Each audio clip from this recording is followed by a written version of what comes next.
Well, hey, we're making a podcast again. We are. Hey, I'm pretty proud of ourselves. 2 weeks in a row, 2 podcasts. 2 weeks, 2 podcasts, and we published it. Yeah, we published it. People have listened to it. People have listened. Last I saw, 14 listens. That's what I had it at too, yeah. And we'll have another one because I sent my mom it. So, Mom, thanks for listening. You get a special shout out in episode 3. 3 Yeah. or 2? What are we calling this? I thought it'd be a funny gag if we just always released the even episode. So this is episode 4, even though in reality it's episode 2 or 3. So we just skip all of the odd numbers. Yeah, never mention an odd episode. That's funny. But it's episode 3. I still count 1, and if we ever get famous enough, we'll release that to the public. I don't think anybody's ever going to want it. I don't even remember what we talked about. We talked about everything. We covered so much in that hour and a half. It was a long time. Yeah. It was a lot. It was a big one. So if you're lucky, if you stick around long enough. Yeah, but we had one mic between the two of us. It was halfway between us. Right, just in the middle. And I was talking loudly. You were trying to talk, and it was not the best quality. It was awkward. We've come a long way since that one. Considering we did that one, and then 3-4 months later, we did last week's? This is true, and that was mainly, I don't want to put it on you, A little bit on but you have a wife and kids and a life that you got to worry about and stuff like that, and you had other personal stuff going on that we can forgive you for. Thank you so much. Yeah, not that we Appreciate need to be forgiven, but the not doing podcast part we can forgive you for. For sure. Well, hey, I'm excited for this to do this again. I've actually had a really good time. I enjoyed so much doing the podcast last time. I enjoyed editing. I enjoyed the music. I enjoyed just thinking through ways that we could do this. And I enjoyed the fact that a couple people listened, but at the same time, I wasn't stressed out that everyone didn't listen. It was just cool. And we've gotten some okay feedback on our TikTok account and stuff like that, which you started up. That's true. Trying to just kind of hit up a couple of the things that we talk about in the podcast. Yeah. On the TikTok. Yeah, get them to go to the podcast. That's ultimately what we want here is Yeah. going to the podcast. Because, let's be honest, the podcast, that's the moneymaker. That is a moneymaker. And speaking of money making, let's go to our sponsors. Thank you. Thank you for sponsoring us. Insert sponsors here. And if we don't, it's because we still don't have sponsors. We don't have any sponsors. No. We don't have any. Right now, this is being sponsored by Jeremiah and Jesse. Yeah, definitely sponsored by those two. I guess technically the federal government is part of the sponsorship for this because they got me the equipment. The federal government got you this equipment? Well, when you consider bailouts or government, what are the the rebate? stipend? Yeah, the stipends. There we go. That's true. That thing about that they gave us the There you money. go. Thank you, government. Yeah. Thank you. Can we cut that? Cut that. So let's start with 2 things. Two things. We ended our last podcast on 2 things, and we said that this is what we were going to focus on at least a little bit in this podcast because, as you know from the last podcast, we can't stick to one subject. But we are going to do with those 2 things. So, with those 2 things, let's podcast about it.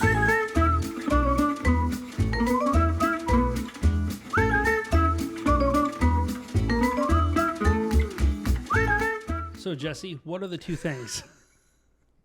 What is it? I was half expecting the intro music just to kick on, like our silly little whistling song that's in there, and it did not. And I was waiting for it, and it didn't happen. So sorry. What was that? It will when they hear this, though. Oh yeah. You guys already heard it. Yeah. So it's good that we took a break so that way we can recognize it in post. For sure.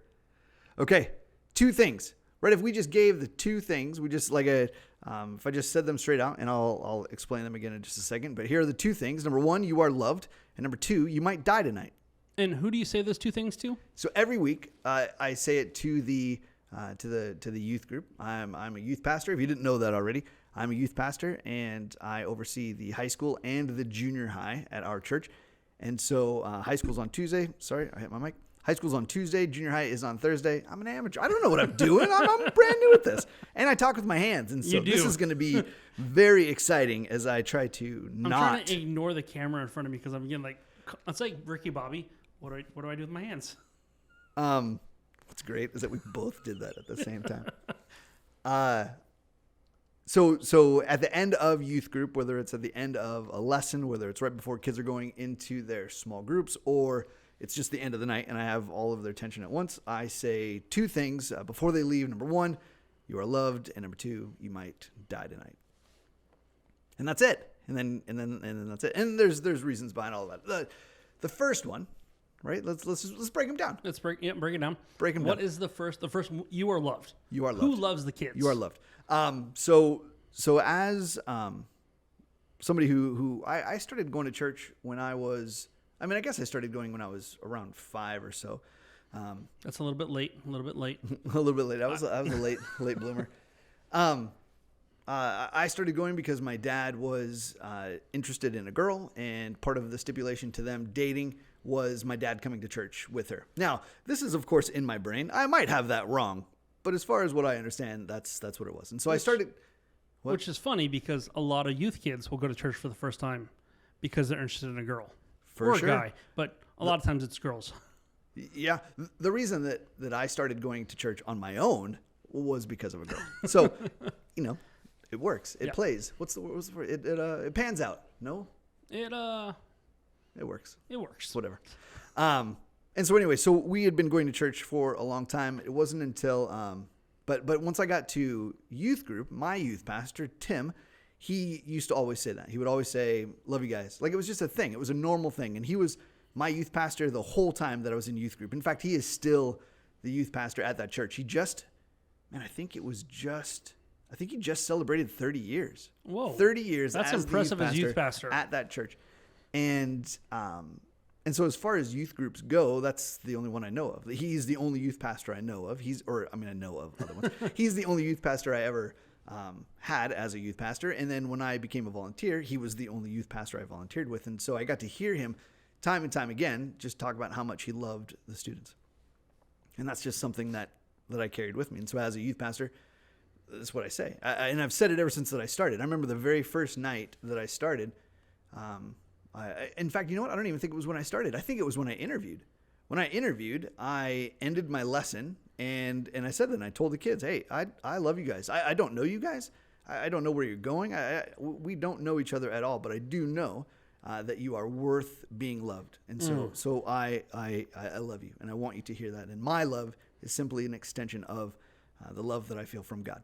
And so that's huge. And that's always been a part of what I feel like is essential to me being a youth pastor, is trying to communicate that love.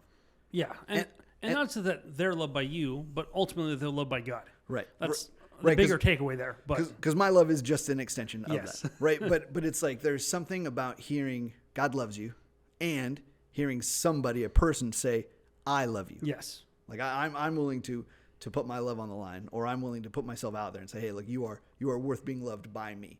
Yeah, and I think that there's something to be said about, like, because you say it for the first time when you see a kid, it's unconditional. You don't know the kid. You don't know what their story is, what they've done in life. Right. You just know you love the kid. And man, my mic does pick up a lot of things. Your mic does, yep. I was trying to barely put this water bottle down, and it's just like, and that was my mouth. That wasn't the water bottle. So a lot of kids really appreciated that.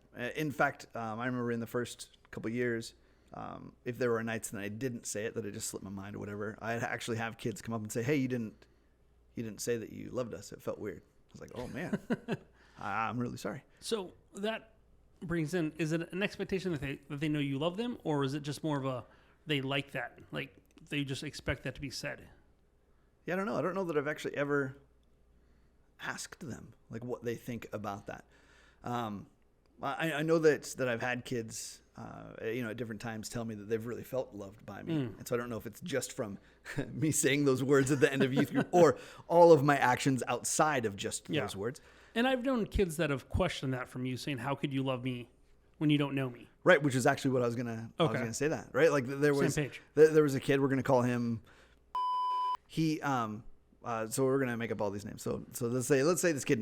Oh, I was going to say, that's so weird. Weird. Yeah. It's the end thing. It's the end, yeah. And now that we're like really staring at each other in the eyes. The end thing. Name. The end name. Can't say the end. That's hard to say. End name, because it's N. The semen and enemies. Easy, kid. Don't hurt yourself. That's a movie reference for all of you. I don't even know if I got it right. Anyways, there was a kid that he and I just never clicked. Like never clicked. Like there would be times that I would see him in the hallway. We'd pass each other, and I'd be like, "Hey, what did I say?" And hey, and he would grunt. He would just and then walk by, and that was it. And this went on for a couple of years, and it was hard and it was frustrating. But as a youth pastor, like you're not always going to get, like, all the kids aren't always going to love you, and so there's a consistency. I mean, Jeremiah, all the kids love you. No, but actually, that's very not true. I've had several students that when they first meet me, they do not like me. I come on strong. I treat everyone the same from the second I meet them, and so it's not until like years later, like, oh, this is just Jeremiah. He's not like being me. He's just being Jeremiah. So I've had kids that say, I hated you in the beginning, but 3 or 4 years later, they're like, we love you. You've grown on me. Yeah. I whittled them down. I won. Good job. Yeah. Good job. Well done. And so that was this kid. We just never clicked, and that was okay, right? And so aside from always wanting to make sure that I tell kids that I love them, there's a consistency that was, again, demonstrated by my youth pastor. And so I just want to make sure that I'm just always being consistent. I'm always here. I'm always present. And that's it. And then hopefully, even if we never, me and any of the students, if we don't ever click, they will still know that they were appreciated and valued and loved, just through even just my consistency. And so anyways, it was probably 2 years, about 2 years after I had been here for about 2 years, and we were at a camp. And there's a week-long camp, and while we're there, we try to set up different times so that the leaders can get one-on-one time with the students and just kind of check in and just see where they're at, and just check in, little one-on-ones, free milkshake, all that kind of stuff, good stuff. And I ended up being able to do a one-on-one with this kid, and at first it was pretty awkward and silent. He didn't have a lot of things to say in response, and he finally just kind of offered up. He said, do you want to know why I've been cold towards you for the last 2 years? And I thought, well, I said yes. Well, at the same time in my mind, I was like, I don't know if I want to hear this. I don't know. That's dangerous. It's a dangerous question to answer. There could be anything. There could be anything in here. But I said, yeah, I'd love to hear what you got. And he said the very first night that you were here as the youth pastor, you said that you loved us. And I was like, okay. It was weird to hear that that's the reason why, somebody would want to be. You love me, so I hate you. That's it. We're done. And so I said, okay. And he said, I couldn't understand that. I couldn't fathom how somebody who did not know us, who's just meeting us for the very first time, could say that they loved us, that they loved me. And he's like, and so I didn't believe you. I thought you were just doing it for the show, just because you wanted to. You were the new youth pastor, and so you had to do it because it was just part of your job. I don't know why you did it. And so for the next 2 years, I watched you. I wanted to see if it was true. And he's like, and so I did. And I'm starting to see, 2 years later, that is true.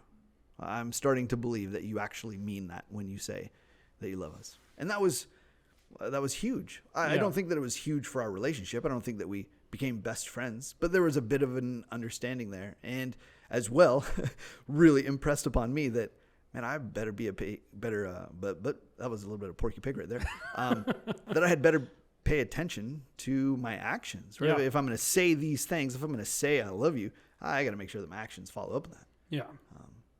Because if they didn't, right, he would have been gone. There's no way he would have stuck around as long as he did. Oh, no.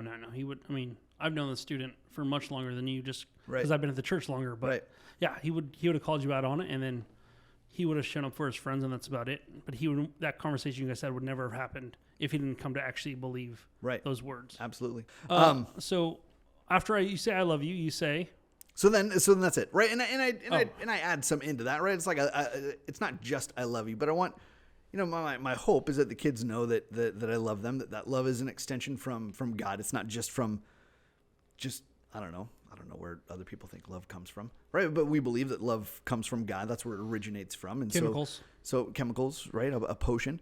But that it comes from God, and when we are simply extending that out to the kids. And so any love that anybody feels is just being trickled down from God. And hopefully they're feeling that same love from God. But I love others because God loves me, and that's why I do it. That's why I love ministry so much. And so, I'll also say, the leaders also love you. And, I throw those, not. We would appreciate if you didn't lump us into that, but we'll talk about that later. Just if any youth kids do hear this, I do love you.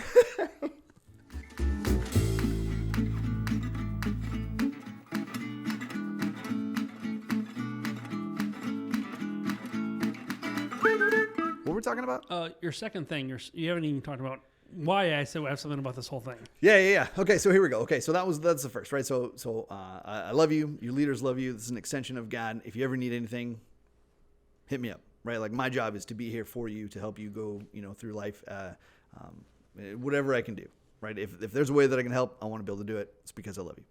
Second thing. Now, you might die tonight. And it used to just be that was it. That's all that I used to say. I would just say, you might die tonight. And that started last summer. I think it was last summer. Yeah, it had to be last summer because of the book we read. Right. We read this book called 10 Questions Every Teenager Should Know and Ask About Christianity. Yeah. It was a really long title. Yeah. And it was like an 18-word title. It was a big one. It was a big title. And it was just full of all sorts of different questions that teenagers should know and ask about Christianity. And so it covered a lot of topics. Excuse me, I burped. Somewhere in there, there was in one of the chapters, the author was talking about a conversation that she was having with her son.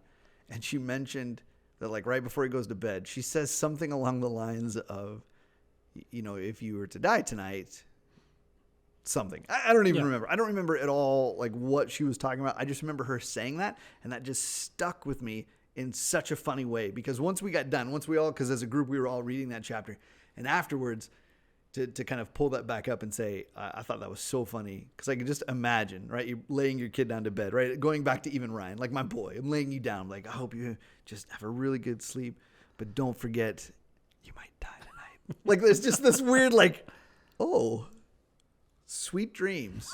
And do you ever picture the parents like, you might die tonight, as you shove a pillowcase in front of their face? Yes, I can imagine. I can imagine that. Parents, don't do that. I'm not a parent myself, but from everything I've read, that's not okay. It's true. They might die. There are government agencies that frown upon that for sure. And maybe friends and family too. That's true. It's larger than just the government agencies. Yes, don't threaten to murder your children. Don't murder your kids either. Or that, right? Let's round that whole thing out. Let's continue loving our kids. That's the episode name: Murdering Our Kids and Other Stuff. Or don't murder? Yeah, don't murder your kids. Don't murder your kids and other stuff. So anyways, right? Like this idea of, like, as you go to bed, like, you might die tonight, and we thought that was so funny, and I understand that people do that, right? Like, you've probably, have you ever done, like, the Lord's Prayer as you've gone to sleep? Maybe not the Lord's Prayer, but the whole, like, now I lay me down to sleep. I pray the Lord my soul to keep. Metallica, Sandman. There it is, yeah. Right? And if I die before I wake, I pray the Lord. Please tell me it's an inner Sandman, because if it's not, it Metallica is. It definitely fans is. are going to kill me. It is. It's it right there. But yeah, so, like, Lord's Prayer, like, people have done that. I don't know if that's still a very popular thing. I feel like there was, like, there used to be, like, posters and pillowcases or whatever. Anyways, I thought it was so funny that at the end of the youth group, I just said it. I was like, because I'd made a joke about it. And then a couple times during camp that summer, I would see, like, my group of kids, and as they're walking away, I would just yell out, "You might die tonight." And it just became kind of this really funny thing. But then as I thought about it more and more, I thought, this is actually really, really profound. Like, just this idea that we take for granted that tomorrow isn't guaranteed to us at all. I mean, we could finish this podcast and walk out into the parking lot and get hit by a car. I mean, nothing is promised to us. And so this idea that you might die tonight, hopefully, instead of filling us with anxiety and fear over the bad things that could happen to us, it would instead propel us towards doing the things that we're putting off, right? And so I'll oftentimes even say that as well. Don't put off something for tomorrow that you can do today. Yeah. Whether that is your relationship with God, whether that's confessing sin, repenting of sin, whether that's accepting Jesus in the first place. or something that would have to do with each other, your relationship with family, friends, something like that. That if there's beef, if there's something you need to take care of, if there's something that you need to apologize for, or that you need to just bring up, do it now. Like it don't wait for tomorrow. If you can take care of it today, don't wait for tomorrow, because tomorrow's not guaranteed. So those are the things. I love you. You are loved, and you might die tonight. We were at winter camp this last. When we first started it, I said it to the high schoolers, because that was kind of like, they're a little bit older and they kind of get it and they understand where it's coming from. Junior hires, we had a whole bunch of sixth graders come in, and I just thought, man, just like, welcome to sixth grade. Now I want you to think about death all the time. I wasn't really ready for that. I didn't know where they all were, as far as their understanding of life, and so I didn't want to. And we have some high schoolers and sixth graders that mix because of family ties or because of their church. So some of the sixth graders had already heard through the grapevine that phrase or those statements. So they knew it was there. And so I think some of the sixth graders talked amongst their friends about it. Right. And so there was this idea that I was saying this to the high school group, and I wasn't quite ready to say it to the junior hires. And so I would just say, I would not use the phrase, you might die tonight. I would say, the things like, don't put off something for tomorrow that you could do today, or tomorrow's not guaranteed to you. So take care of business. I would say those kinds of things. But it really wasn't until winter camp, I think, that we were ending up one of our evening sessions, and I had all my group stay in their seats while everyone kind of cleared out, just because once we cleared out, I knew I wasn't going to get them all back together again. So I just, give out some, details for the whatever. And so we were getting ready to dismiss. There's still people like around, like kind of cleaning up. The band was still getting rid of all of their gear. There were a few other just people here and there. So I finished. I was like, hey, before you guys all go, 2 things. Number 1, I love you guys. Have a good night, all that kind of stuff. And then I was like, number 2, and I kind of hesitated like that. And one of the kids just yelled, just say it. And you can do it. And so I finally was just like, you might die tonight. And the eruption of laughter and cheers that came from that phrase was a little concerning and also a little energizing. But they just erupted. It just, yeah! They were so excited that I finally said that phrase to them. And those people that were like milling around just kind of had this look like, I'm sorry, what just happened? Did he just say they might die and they are cheering about it? They're very excited about this. This is an interesting church group right here. And so that actually could lead to some other issues that may have happened we're not going to talk about that, but that's right. We'll save that story for another time. We'll have to dedicate it'll be a series of podcasts to just stories for another time. We can do that, or just, mistakes that we've made. Mistakes that we've made. We've been in ministry for a long time. We've made our fair share of mistakes. This is true. We've had a lot of good wins, though. I mean, it's not all been bad, but we have made mistakes in that if we could go back and edit things, we would. There's probably a few of those. Yeah. 1 or 2. For sure. So six are erupting. So anyway, so now I've been saying it to the junior hires as well, and so those are just the 2 things. I mean, we've gotten to the point even of thinking, through sticker designs and shirt designs and all of that silliness of just, how do you just communicating that, because I think while they are having a really good time with those 2 phrases, I think those 2 things are. I think those are a lot greater than they first were given credit for. I mean. To walk away from any kind of situation and gathering, knowing that you are loved, and then being reminded, hey, don't squander the time that you have.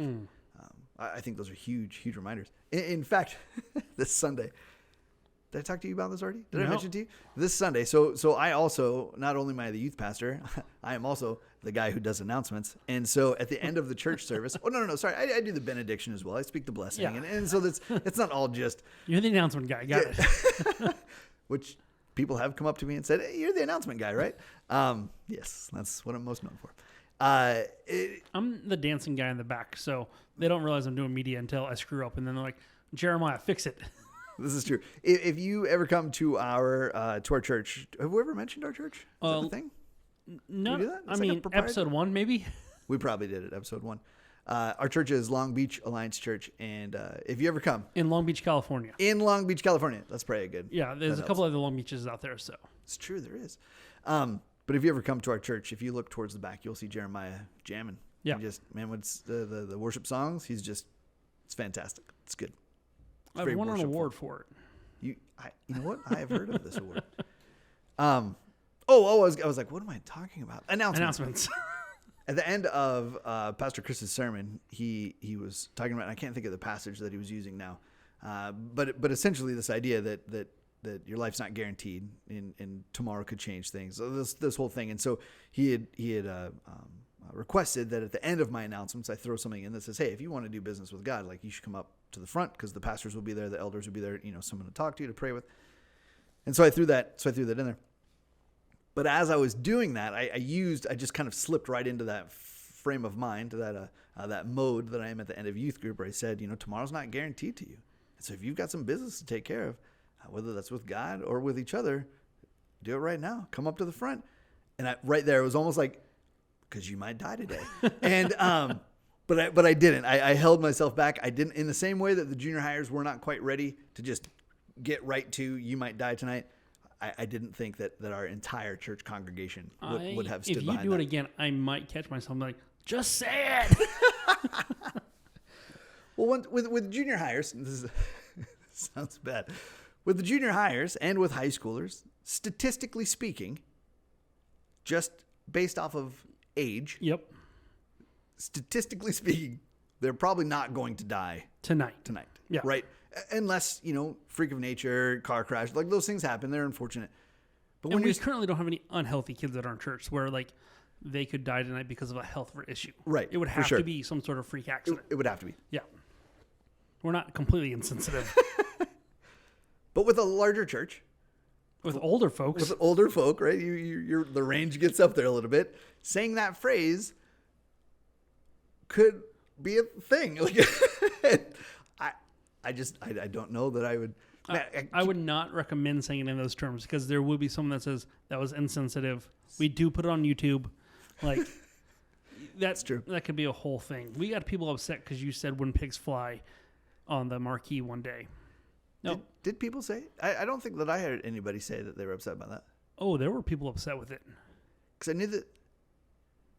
I heard people laughing. Oh, so here we go. So I think this was this the first time I preached?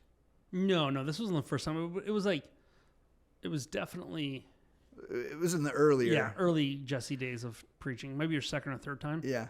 I got asked to preach, and I got to preach on the story of Jesus who sailed across the sea to the I can't think of the town. Generosity. It's like it starts with a G. Anyways, he comes across the guy who's possessed with a legion of demons, and he casts them all out into the pigs, and the pigs run off the cliff and into the water. And so I thought, what a good sermon title! Just "When Pigs Fly." Like that was it. That was my sermon title for that, and It's a good sermon title. good sermon title, Yeah. and I think the sermon went well as well. Anyways, what I failed to realize, and I'm not the guy that put the sermon titles up on the marquee that's outside, and so I did not take into consideration that. Was I the marquee guy this time? I might have been the marquee guy at this point in time. Yeah, I can't remember who did it, It might have been me. And full disclosure, there was a period of time where I was like, I'm just gonna follow what they tell me to do directly. like I'm not gonna question it. I'm just gonna. This is the order they want the marquee to be in. I'm not gonna correct. Hey, should we consider this? Right. Because that power had been taken away from me enough times. I was like, fine. Fine. This is what you want. This is what you get. I'm going to follow it to the letter. If you misspelled it on the paper, I'm going to misspell it on the thing. Little bitter maybe at that point in time. Who knows? A little bit. Maybe a little bit. We'll come back to that. And so what I failed to realize when I named this is that on the marquee where it would say "When Pigs Fly" is that the line right above the sermon title which is always there. It's always on our marquee. It says "Everybody is welcome." because that's the most important that we want everyone to know. They belong here. Right, for sure. I mean, we have it like here. If you're watching on a video, I don't know where these videos are going to even be, but if you're watching this in our youth room, I have right here behind my head. It's on the wall. It says "belong." Right. The idea is belong, believe, behave, and we can talk about that again. That's a whole in other another podcast thing. episode. Yeah. But belong. Right. This idea that you do. Everybody belongs here. Everybody should be here. We're well. Everybody is in. Everybody should come here. And but that's what the marquee said was, everyone is welcome when pigs fly. Which technically they did for a moment, or they fell with style. I mean, according to Buzz Falling with Lightyear, style, yeah. that is flying. Yeah, for sure. And so yeah, that was when pigs fly. How did we get here? How did we get on that? I don't know.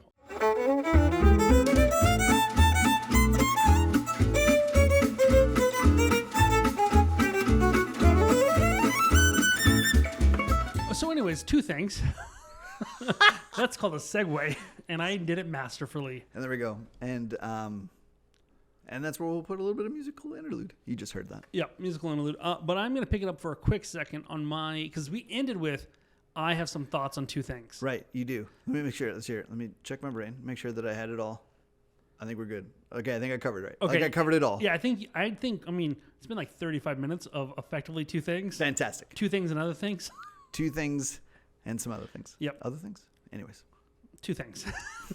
So you've covered that, and my hesitation with saying that to junior hire specifically is they cheer about it, and I feel like the point is being lost on them. They are excited to hear the phrase and not necessarily taking time to consider what the phrase actually is meaning. For sure. So that's my biggest hesitation. So it's like, yeah, we can say we're building some foundation there, so that way when they're in 13th or 14th grade in college, they might remember, oh, my youth pastor once said, I should do business with God today. Right. So that's a possibility. But I question whether or not that's actually sinking into them now. For sure. And so that's my big hesitation there. I love the I love you. I love the God loves you part. I love thing one. Thing one. I'm on board with. Right. Thing two, love the concept of. I love how, and I think it's valuable. Everyone should do business with God today because they might die tonight. Right. So 100% agree with that. I'm not opposing any of that. I am questioning the effectiveness of that statement and the way it is said to junior hires. Yeah. Yeah, I can see that. How would you then not communicate that? Or would you do it differently? That's where it's tough because I think that I would probably communicate just simply, hey, do business with God tonight. I might not say the phrase, you might die tonight, because I think they're losing it. And so I might just say, I love you, and make sure you do business with God tonight. But it doesn't hold the impact of it. Right. It's not as memorable. It's not something you put on a T-shirt. It's not a one heart, two skull concept. Right. Patent pen, write that down. One heart, two skull. Yeah. It's not that, and I get that. But I can't win every battle. You and I have discussed several things in our long friendship we've had, and we've disagreed on things. This is true. And I win some, you win some, because you're the youth pastor, and I'm your I win them employee. because I'm the youth pastor. No, I'm your employee. So ultimately, you make decisions on a lot of like youth-related things. Yeah. But you do really well of hearing my objections and then for sure making a decision from there. Because you have really good input. You see things from a side that I don't. Especially like if I'm up front doing a bunch of things, you see it from being out there, and so you see it as they see it, and you pick up on some of those things that I wouldn't. Because as being the guy up front, sometimes I hear the cheering and I go, and you're more people oriented, and I'm more task oriented. Yeah. So those two things can sometimes clash together because when you have to choose people or task, we're going to usually decide differently. This is true because I will pick people. And I will present or take tasks most of the time. Yeah. Now, I have noticed that the Spirit has been working on me. Hey. Over, the past... and honestly, I'd say this is a 10 to 15-year progress that he's been working on me in.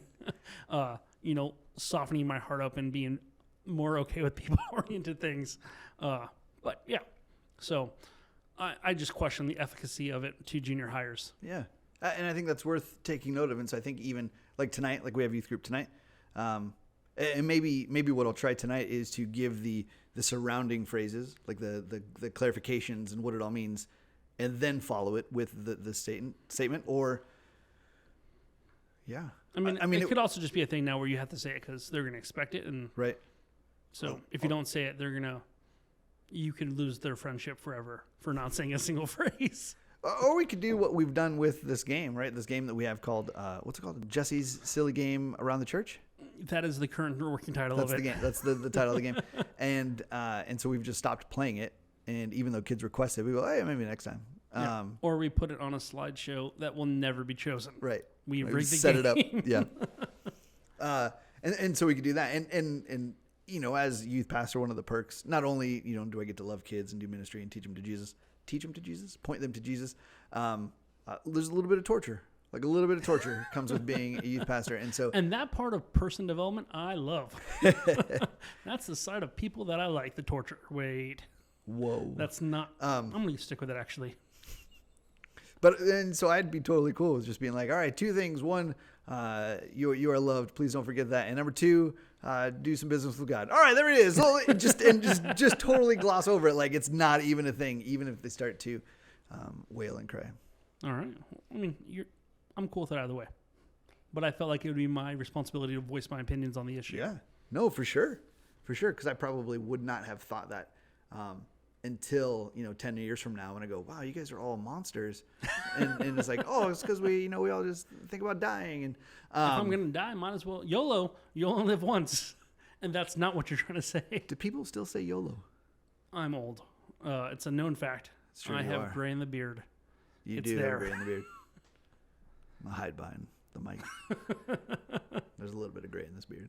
Yeah, so I still say old phrases. It happens. One day, you too will be old, and your phrases will be considered old as well. Are you talking to me or are you talking to the podcast listener? Yeah. A little bit of both. Because I already know. Because whenever I say something that I know is old, you're the guy that I look at, and I'm like, come on, you get me. Come on, you know what I'm saying. So because nobody else does. I went to college after the Navy. After 10 years in the Navy, I went to college. After the Navy. I heard Davy. Yeah, after Davy Jones. He owns a locker. I sailed on it for a few years. There we go. Yeah, I'll bring it around. Don't you worry about that. But after the Navy, I went to college. I was a 28-year-old freshman, 29-year-old freshman. And I was closer in age to some of my teachers. It just, the way it worked out. Yeah. I remember one teacher, he would have been a senior at college, my freshman year of college, if I would have gone after high school. Right. So that was a weird feeling to be like, oh, I had friends like, are you the professor? Like I'd walk into class for the first time and they'd be like, hey, professor. I'm like, no, I'm a student. I'm going to sit down in my chair. I don't have the degree, the knowledge, or whatever to teach the subject we're going on about. All you have is the beard. Yep. But professors would make statements. They'd reference movies or whatever, and I would die laughing because it's objectively funny. They just wouldn't get the fellow students wouldn't get the reference. Whether that's about Rocky or baseball, I'd be like, oh, that's funny. And I'm like the one student. And so I think that some teachers appreciate it, the older person. Instead, the hype man's like, yes, someone gets it. Yeah. And the same thing when I was in college, because I went after the Army, and I was as old as the parents of the kids that I was in class with. And and so that was odd. But I look young, and so most people were confused most of the time. Especially when they would find out how old I was. And they're like, what? No, that's not right. Yep, nope. I live in married student housing. I've got a couple kids. I got kids. I got a wife. Yep. I've had a life. Yeah. Up until now. Right, which is wild to think that like being in college with kids that are just now getting their life experience, and like I had already been in the Army for 9 years. Right, I had already gotten married and had kids, and I had learned so much about life that as I was experiencing Scripture, not necessarily for the first time, but on a much deeper level, it all just, it's almost like it made more sense, right? Because I'd been around. It wasn't just the stuff I was being fed and not having any kind of life experience to balance it all out. And you've questioned, I'm assuming by that point in time, you'd question your faith a couple times. Oh, for or at least sure. once or twice, And so you've had time to like, no, this is what I truly believe. I've talked to God about it. Yeah. And I've heard your story about how you've decided to be a youth pastor, so I know that you've had conversations with God prior to going to college. Right. But some of these kids are 18 years old, have been protected in mom and dad's house, and now they're out for the first time. And Right. yeah, it's a private Christian college, but that's not always the most Christian. For sure. No. And especially being, at a Christian college in downtown Portland, right next to one of the main prostitution streets in Portland. Like it was. How did you know it's the main prostitution street? There's signs. Oh, okay. Congratulations, you've just entered Prostitution Alley. No. Wait, is there that? weren't. I was like, is that a real thing?